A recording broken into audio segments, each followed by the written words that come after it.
Amados, esta é agora a segunda carta que lhes escrevo. Em ambas quero despertar com essas lembranças a sua mente sincera, para que vocês se lembrem das palavras proferidas no passado pelos santos profetas e do mandamento do nosso Senhor e Salvador, que os apóstolos de vocês lhes ensinaram. Antes de tudo, saibam que nos últimos dias surgirão escarnecedores, zombando e seguindo suas próprias paixões. E eles dirão: o que houve com a promessa da sua vinda? Desde que os antepassados morreram, tudo continua como desde o princípio da criação. Agora no versículo 10 em diante: o dia do Senhor, porém, virá como ladrão. Os céus desaparecerão como um grande estrondo, e os elementos serão desfeitos pelo calor, e a terra e tudo que nela há será desnudada. Visto que tudo será assim desfeito, que tipo de pessoas é necessário que vocês sejam? Vivam de maneira santa e piedosa, esperando o dia de Deus e apressando a sua vinda. Naquele dia os céus serão desfeitos pelo fogo e os elementos se derreterão pelo calor. Versículo 13: todavia, de acordo com a sua promessa, nós esperamos novos céus e nova terra, onde habita a justiça. Portanto, amados, enquanto esperam essas coisas, empenhem-se para serem encontrados por Ele em paz, imaculados e inculpáveis. Tenham em mente que a paciência do nosso Senhor significa salvação, como também o nosso amado irmão Paulo lhes escreveu com a sabedoria que Deus lhe deu. Ele escreve dessa mesma forma em todas as suas cartas, falando nelas destes assuntos. E suas cartas contêm algumas coisas difíceis de entender, as quais os ignorantes e instáveis torcem, como também o fazem com as demais escrituras, para a própria destruição deles. Portanto, amados, sabendo disso, guardem-se, para que não sejam levados pelo erro dos que não têm princípios morais, nem percam a sua firmeza e caiam. Cresçam, porém, na graça e no conhecimento do nosso Senhor e Salvador Jesus Cristo. A Ele seja a glória, agora e para sempre. Amém. Amém. Feche seus olhos, vamos orar mais uma vez. Pai querido, nós te louvamos. Durante esse culto todo, cantando, orando, expressando o nosso amor a Ti. E como é bom Te adorar, Senhor, porque nós reconhecemos quem o Senhor é, e o Senhor tem feito coisas tão lindas na nossa vida. Agora, Senhor, quando olhamos para a Tua palavra, vem um outro desejo no nosso coração. Receber de Ti palavras que possam tocar e transformar o nosso jeito de viver a vida. Por isso, ó Deus, vem sobre nós com Teu Espírito e encontra no meu e no nosso ser, mente, coração aberto, espírito pronto para receber o que o Senhor tem. Nós oramos no nome de Jesus. Amém. Você pode se assentar? Queridos, o apóstolo Pedro, quando escreve essas duas cartas, já está no final do seu ministério, no final da sua vida. Ele, como um discípulo antes, lá na juventude, foi escolhido por Jesus, caminhou com Jesus, viu milagres, caminhou com certa ousadia, confiando muitas vezes na sua própria força, e um homem que prometia tantas coisas, e às vezes acertava, e às vezes errava, de maneira tão grosseira também para com Jesus. E depois, cheio do Espírito, ele se torna um apóstolo, pregando o Evangelho para judeus, para outros que são chamados na Bíblia como gentios, gente de outros povos. Ele anuncia Cristo, e cheio do Espírito a gente vê uma nova vida com Pedro, não é? Ele prega aí 2.000, 3.000 pessoas começam a converter-se ao Senhor Jesus, entender a mensagem do Evangelho. Ele passa pelo caminho e há pessoas necessitadas, há pessoas carentes, há pessoas ali enfermas, e a Bíblia vai mostrar que ele começa a falar: olha, em nome de Jesus, seja curado, e as pessoas começam a receber da cura, e por aí vai essa vida desse apóstolo, grande homem, com o qual tantos de nós se identificam. Porém agora, no final da vida, ele já percebendo que vai chegando a hora dele deixar essa terra, ele para separa um tempo para escrever cartas às igrejas. E nessas cartas, ele apenas disse, e a gente leu sobre isso, que o desejo dele é ajudar a igreja a lembrar de determinadas coisas, quando ele e outros apóstolos partissem desse mundo. O único desejo dele era: igreja, lembrem-se de determinadas coisas, para que vocês permaneçam firmes até a volta do Senhor Jesus. E ele escreve nesse capítulo sobre o dia da volta. E ele explica com muita clareza e detalhe como será esse dia da volta. E o que chama a minha atenção nesse texto, além de toda esta beleza do dia da volta, é que ele usa a expressão viver nos últimos dias. E ele coloca uma pergunta com uma colocação ali. Ele diz: como é que nós, igreja, devemos viver? Como vocês, igreja, devem viver? Esperando, aguardando o dia da volta do Senhor Jesus. Por isso, eu gostaria de conversar com você, e estudar, e entender que lembretes são esses. Porque nós somos a igreja do Senhor Jesus, que permanece aguardando a volta do nosso Senhor. Esse dia virá. E nós precisamos permanecer atentos, lembrando e colocando a nossa vida de maneira tal que a gente possa ser encontrado pelo Senhor, fiéis, prontos para esse dia de retorno. E o primeiro ensino que ele coloca, o primeiro lembrete que ele põe aqui para mim e para você é: firmem-se na palavra de Deus. Lembrem-se das palavras ensinadas a vocês. Está ali no versículo 1, versículo 2. Amados, essa é a segunda carta que lhes escrevo. Em ambas quero despertar com essas lembranças a sua mente sincera, para que vocês se lembrem das palavras proferidas no passado pelos profetas e do mandamento do nosso Senhor e Salvador, que os apóstolos lhes ensinaram. Ele diz: lembrem das Escrituras, lembrem do que foi escrito pelos profetas, lembrem do que o Senhor Jesus ensinou, lembrem do que nós, os apóstolos, estamos aqui ainda ensinando e passando a vocês. Permaneçam firmes até o dia da volta. E aí ele vai colocar nesse texto algo muito importante para nós. Ele vai dizer como será, ou como serão esses últimos dias, enquanto aguardamos a segunda vinda, o dia do Senhor Jesus. Ele vai dizer: esses dias, os últimos dias, são marcados pela zombaria. Ele vai dizer: existem zombadores, escarnecedores, gente que desdenha do Evangelho, gente que olha para a igreja do Senhor Jesus e diz: vocês ainda acreditam nisso? É isso que ele está dizendo aqui. E ele está lembrando: igreja, permaneça firme nas palavras ensinadas a vocês. O pastor Hernandes Dias Lopes, ao falar sobre esse texto, ele diz que o problema dos escarnecedores são dois.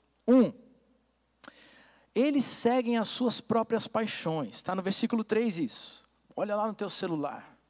Antes de tudo isso, saibam que nos últimos dias surgirão escarnecedores, zombando e seguindo as suas próprias paixões. Gente que vive para realizar as paixões da carne, gente que não está mais atenta ou endureceu o seu coração para as palavras de Cristo, para a mensagem do Evangelho, para as Escrituras do Senhor. E ele vai dizer que o segundo problema dos escarnecedores é, as paixões. Então vão vivendo as paixões, mas o segundo ele diz: o ensino deles é errado. A teologia está errada.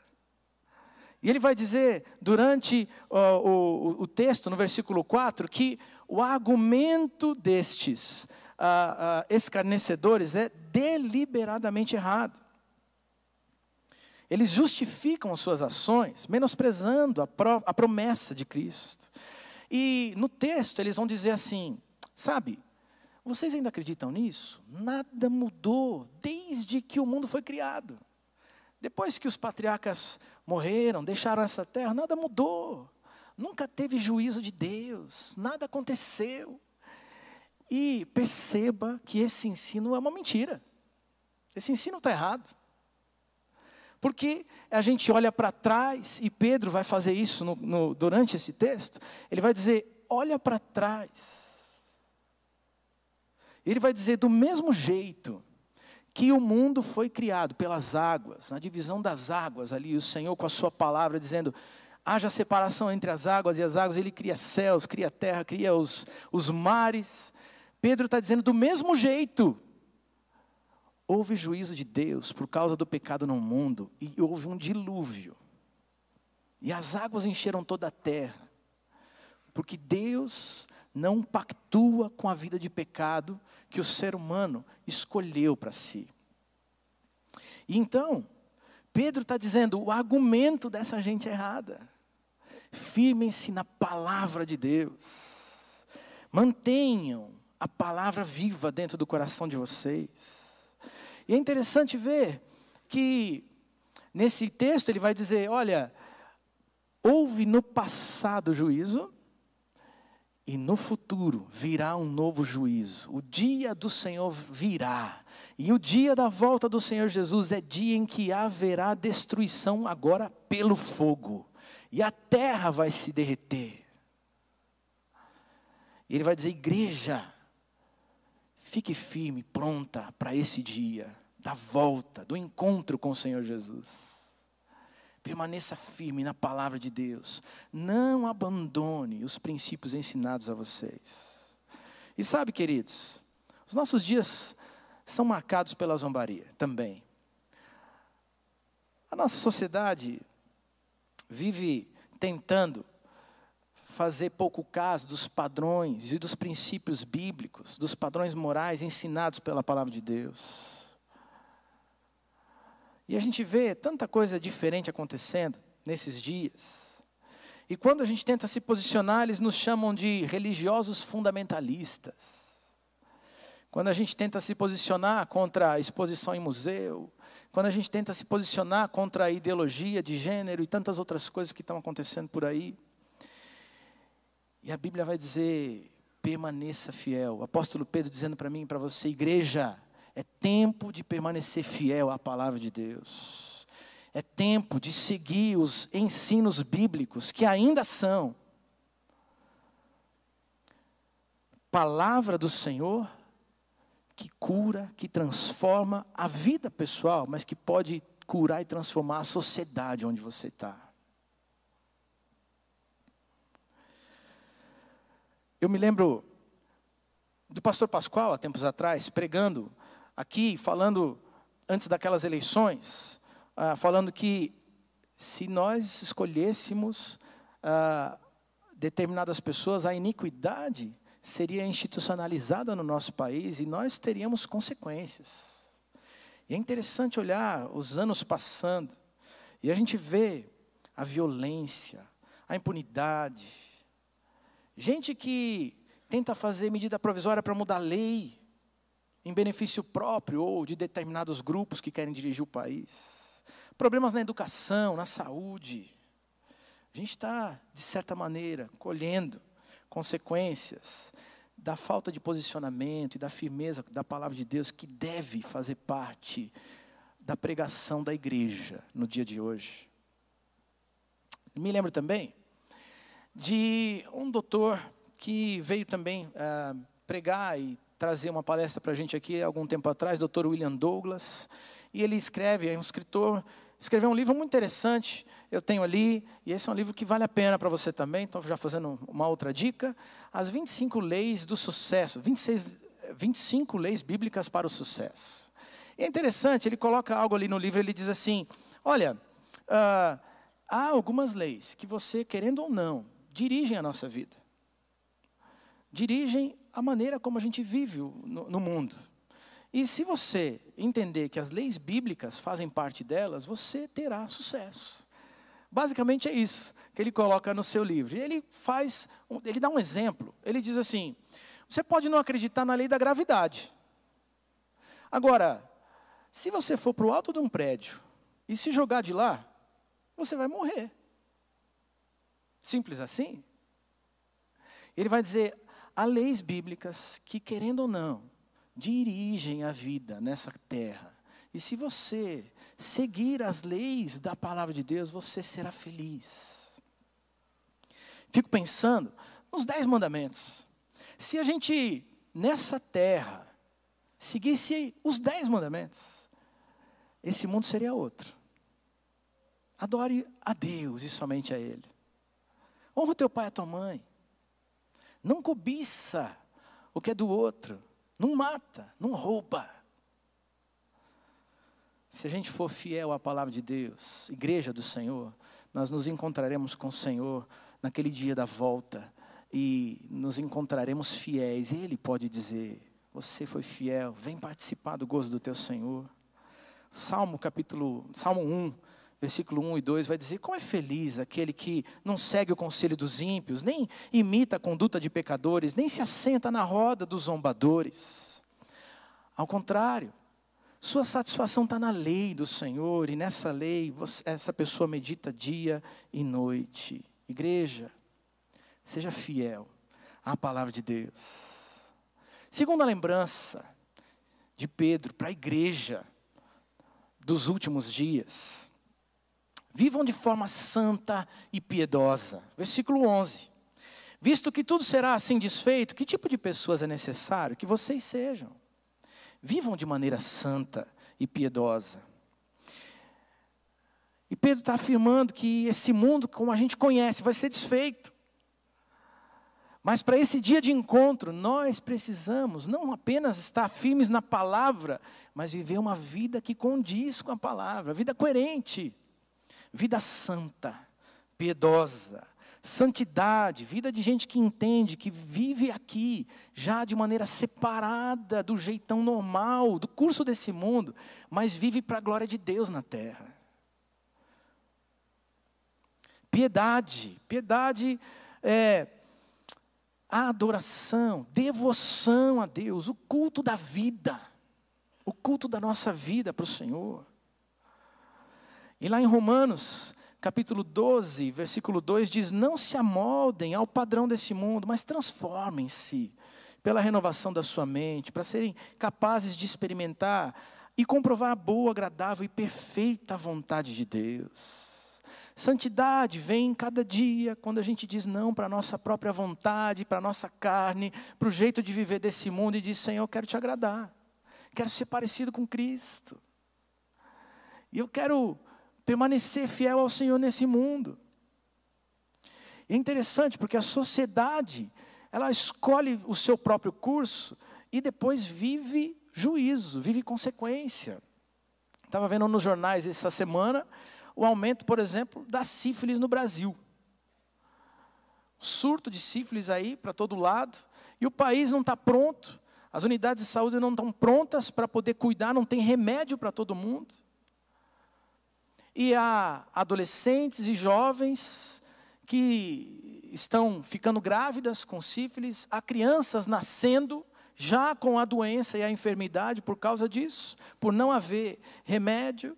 Mas tudo isso começa a acontecer, uma epidemia, um surto, não sei bem o nome para tudo isso, simplesmente porque a gente quebra algumas regras preciosas da palavra de Deus.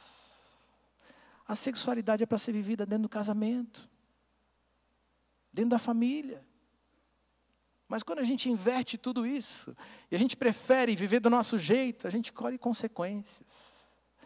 E Pedro está dizendo, igreja, lembra de viver vida santa, de vida piedosa, que presta culto para o Senhor de um jeito prático no mundo.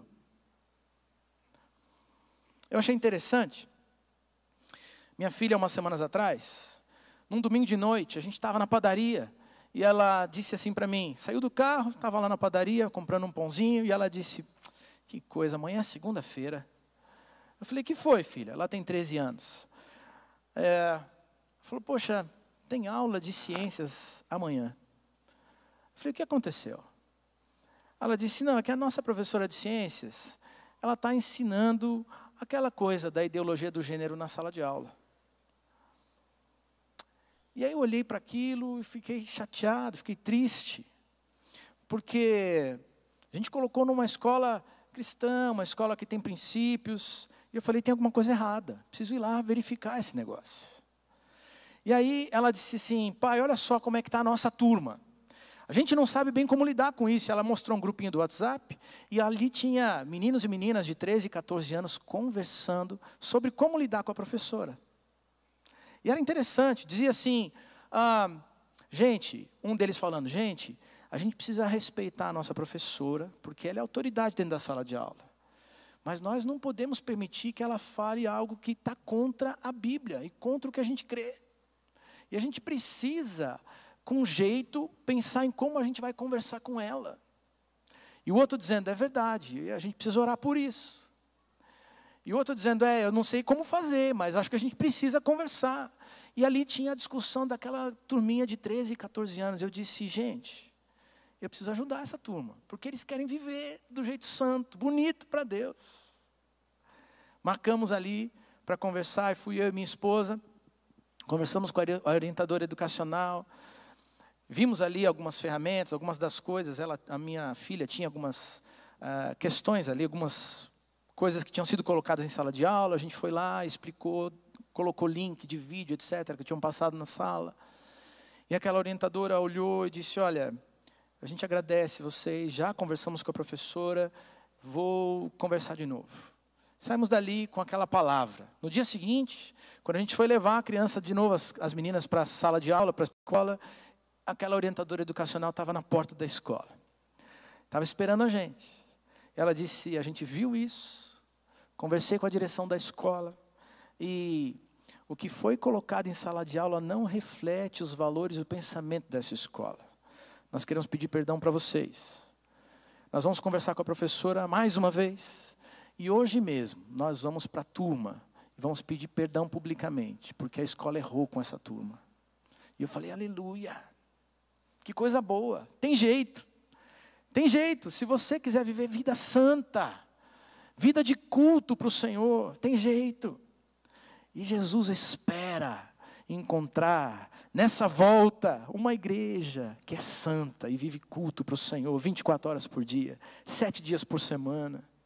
E sabe, não é só na escola, é no teu trabalho, é no relacionamento conjugal, é no teu namoro, vida santa. E Pedro está dizendo, lembra, escolhe a santidade, escolhe uma vida de culto e de piedade, culto para a glória de Deus. Terceira lembrança, ele diz, vivam na expectativa alegre da volta de Jesus. Versículo 11 a 13. Visto que tudo assim será desfeito, que tipo de pessoas é necessário que vocês sejam? Vivam de maneira santa e piedosa. Agora, 12. Esperando o dia de Deus e apressando a sua vinda. Naquele dia, os céus serão desfeitos pelo fogo e os elementos se derreterão pelo calor. Todavia, de acordo com a sua promessa, esperamos novos céus e nova terra, onde habita a justiça. Os escarnecedores zombam, distorcem a palavra de Deus para justificar suas ações. Eles dizem, Jesus não vai voltar. Mas o que Pedro está dizendo é, igreja, creia, este dia é uma promessa, ele há de se cumprir, é uma verdade, vai acontecer. Quer você queira, quer não, Jesus vai voltar e vai te encontrar. De que jeito? É a pergunta. E aí Pedro vai dizer, por que não esperar com expectativa, com alegria? Igreja, espera com alegria. E aí, talvez na nossa cabeça fique uma pergunta, mas como esperar com alegria um dia de destruição? Porque está dizendo, os céus vão se derreter com fogo e com calor. As obras dos homens, aquilo pelo qual tantos de nós vivemos, trabalho, bens, poder, aquisições, edificações, isso tudo vai cair, não vai sobrar nada. Vai ser destruído, é promessa. Como é que a gente espera com expectativa? E aí, ele vai dizer, olha, este dia será dia de juízo para os ímpios. Esse dia é dia de juízo para os ímpios, para aqueles que não creem em Jesus, para aqueles que não vivem de acordo com a verdade do Evangelho. Por isso, você pode esperar com expectativa. Sabe por quê? Porque para aqueles que amam a Deus, tem uma promessa. O texto vai dizer: haverá restauração de Deus. Jesus vai voltar, e é dia de juízo para quem não crê, é dia de juízo para os escarnecedores e zombadores, mas é dia de vitória da igreja, é dia de alegria, é dia de encontro com o seu Senhor, é dia de restauração, e novos céus serão feitos, nova terra, onde habitará a justiça. Nós vamos poder ver vitória, justiça, um ambiente curado, novo, transformado, e nós vamos viver e habitar nesse lugar, uma nova terra, promessa de Jesus para nós. Eu fico pensando como é que vai ser, porque aqueles filmes de ação, você gosta daqueles filmes de ação? Terremoto, 2012, né? Tanto caos, eu gosto de ver aquelas coisas, né? E é interessante, porque sempre quando aparece aquele dia de fim do mundo, aquele dia, aquele caos, aquele juízo, o homem dá um jeitinho de resolver o problema. Quero te dizer, não há nada que a humanidade possa fazer para evitar o juízo de Deus, a não ser crer no Senhor Jesus, viver com Ele, para Ele nessa terra. E se você for à igreja de Jesus, enquanto você espera aquele dia, você viverá vitória e restauração, e novos céus, e terra transformada. Aleluia, você viverá para ver vitória do Senhor. Você é a igreja que Jesus vai encontrar nesse dia de volta. Agora, Ele vai dizer, não apenas espere, Ele vai dizer, apressa o dia da volta. Apressa o dia da volta. E a pergunta é, como é que a gente apressa esse dia? Será que é possível? É interessante. Porque Ele vai dizer que um dia para Deus é como 1000 anos. E Ele vai dizer, olha, esse dia virá como um ladrão vem, de surpresa. Vai pegar todo mundo de surpresa. E tenham em mente que a paciência do Senhor, no versículo 15, significa salvação. O que Ele quer dizer com tudo isso? Queridos, ainda que muita gente diz, esse dia todo mundo fala, mas não vem, não chegou. E a gente vê gerações de gerações dizendo, esse dia vai chegar, mas não chega. Esse dia vai chegar, porque é promessa de Deus. E vai dizer, olha, não chegou porque Deus ama. Porque Deus é paciente e Ele dá a oportunidade para a gente mudar de vida. Você quer apressar a volta do Senhor? Vive uma vida linda para Deus. E se estes que são os santos, a igreja do Senhor, estiverem pregando o Evangelho, vivendo uma vida linda, nós apressamos, segundo o próprio apóstolo Pedro, a volta do Senhor. Porque haverá um dia que Ele vai olhar para a terra e dizer, aquele último que precisava consertar a vida, consertou, e eu posso começar esse tempo glorioso de vitória na vida da minha igreja. O que Pedro está dizendo é, queridos, lembra de viver essa vida santa, lembra de apressar a volta do Senhor, lembra de continuar avaliando, fazendo um autoexame, consertando aquilo que precisa ser consertado na presença de Deus, para a glória de Deus, e assim a gente apressa o dia. E é interessante que ele diz isso no versículo 14, ele diz, olha, empenhem-se para ser encontrados em paz, imaculados, inculpáveis. Empenhar é, põe teu esforço, põe tudo que você tem, para ser encontrado assim. Em paz, sem que as pressões desse mundo roubem a alegria e a paz do teu coração. Sem culpa, que corrói a gente por dentro. Você é essa igreja, que está vivendo uma vida que apressa a volta do Senhor, que Ele olha e diz, tenho prazer. A última lembrança. Ele diz: cresçam na graça e no conhecimento do nosso Senhor e Salvador Jesus Cristo, no versículo 18. Pedro, no final desse trecho, ele diz: olha, lembra, não deixa de crescer, não para de crescer. Continue buscando crescimento no Senhor. E sabe, esse crescimento vem de um equilíbrio entre conhecimento da palavra de Deus e a graça, o favor, gente bonita, gente que vive o evangelho de maneira bonita na terra.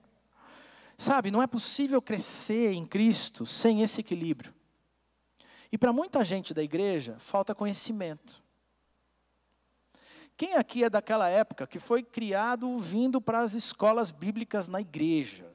Levanta a mão, deixa eu ver. Isso aí. Olha que coisa linda. Mas tem vários de nós, eu só pedi para você levantar a mão porque eu não quero expor ninguém hoje, tá bom?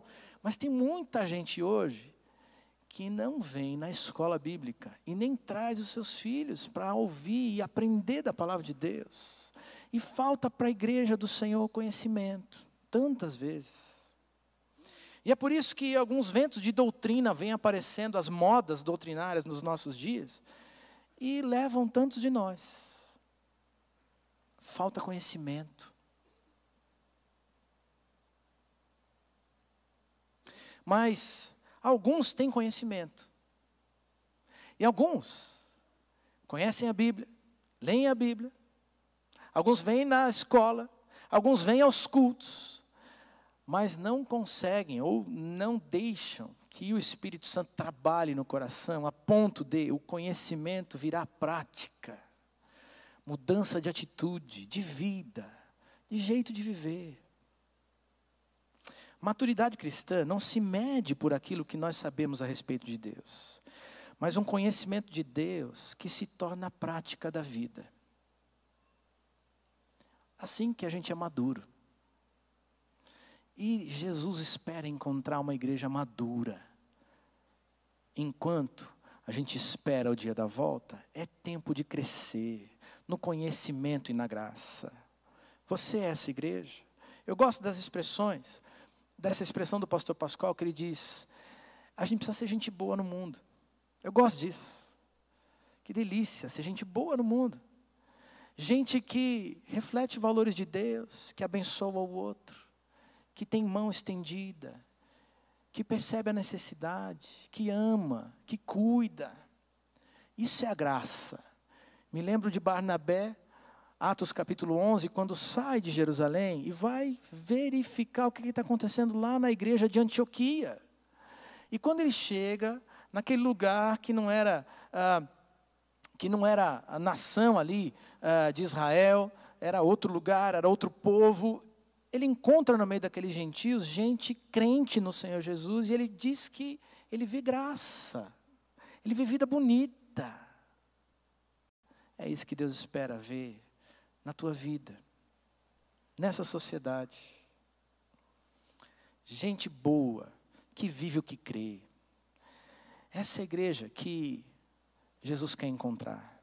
E a pergunta é: você é essa igreja? Ou talvez a pergunta é: você quer ser essa igreja? Porque o único objetivo de Pedro a falar sobre tudo isso é dizer: lembra disso. Quando eu for embora, quando eu não estiver mais nesse mundo, lembra disso. Vive isso. Vive isso para a glória de Deus. Ele termina o texto: a Ele seja a glória. E hoje, queridos, é dia de oportunidade. Dia da gente poder olhar para dentro da gente. E consertar. Fazer ajuste. Permitir que Jesus faça os ajustes. É dia da gente dizer: Senhor, é verdade, eu preciso conhecer a Tua palavra. Preciso ler mais a Bíblia. Fiquei tão feliz quando o pastor Pascoal outro dia falou sobre isso. Ele disse: alguns não estão lendo a Bíblia em um ano, ou nunca leram. Eu falei: que coisa boa. Fiquei feliz, eu falei: eu decidi fazer isso esse ano e estou até um pouquinho adiantado. Que coisa boa a gente ler a palavra de Deus. Talvez hoje seja aquele dia de você dizer para Deus: poxa, eu não tenho meditado nas Escrituras.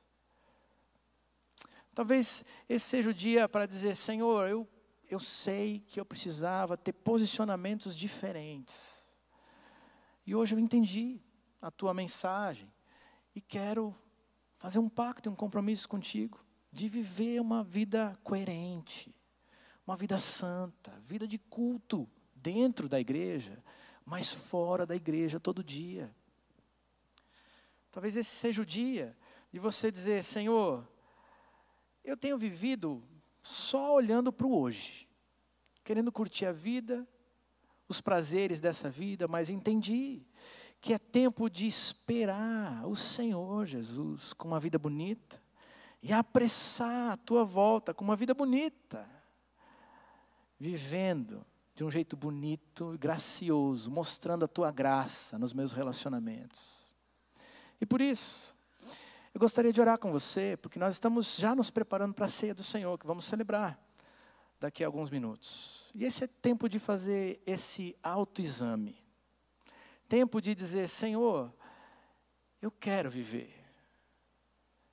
uma vida contigo. Quero ser a igreja que o Senhor espera que eu seja, até o dia em que vamos nos encontrar. E se você é essa pessoa, eu gostaria apenas que você ficasse de pé no seu lugar, porque nós vamos orar. Você não precisa ficar de pé por minha causa, mas você pode dizer: Senhor, eu quero ser a igreja do Senhor para esse tempo. Eu quero consertar, eu quero que o Senhor faça novas coisas aqui dentro. Quero fazer um compromisso de conhecer a tua palavra. Quero fazer um compromisso de conhecer ao Senhor por meio da palavra. Senhor, eu quero viver abrindo mão das formas desse mundo agir e de viver, para dizer sim para o Senhor, para viver uma vida bonita e santa para o Senhor. É dia de ajuste, mas não com a nossa força. Dia de ajuste quando a gente se rende e diz: Senhor, vem fazer algo novo dentro de mim. Vem começar algo novo dentro da minha vida. E se você é essa pessoa, pode ficar de pé, nós vamos orar nesse minuto, porque já estamos nos preparando para a ceia do Senhor. Vamos orar? Senhor, muito obrigado pela tua palavra. Obrigado, Pai, porque o Senhor nos alerta. Com a tua palavra, o Senhor nos diz, mais uma vez, que nós podemos ser uma igreja bonita, santa, que vive separada para o Senhor, mas que pode transformar o mundo vivendo debaixo dos teus princípios, dos teus valores, mostrando Jesus com o nosso jeito de ser e de viver na terra. Senhor, tantos de nós aqui estão dizendo: queremos a ajuda do Senhor para isso. Queremos que o Senhor tenha liberdade hoje, Pai, de entrar na vida desses nossos irmãos aqui, dessas pessoas que estão pedindo a tua ajuda. E que o Senhor perdoe pecado, que o Senhor faça novas coisas, que o Espírito Santo de Deus preencha os espaços, para que a gente possa viver uma vida linda contigo, não pesada de obrigações, mas uma vida que flui leve, bonita para o Senhor, por causa da tua presença transformadora. Faz de nós a igreja que o Senhor deseja que sejamos. E Senhor, queremos esperar o dia da tua volta. Esperamos com expectativa o dia em que nos encontraremos contigo. E Senhor, queremos alegrar o teu coração enquanto vivemos aqui. Por isso, derrama a bênção do Senhor. Ajuda-nos, Pai.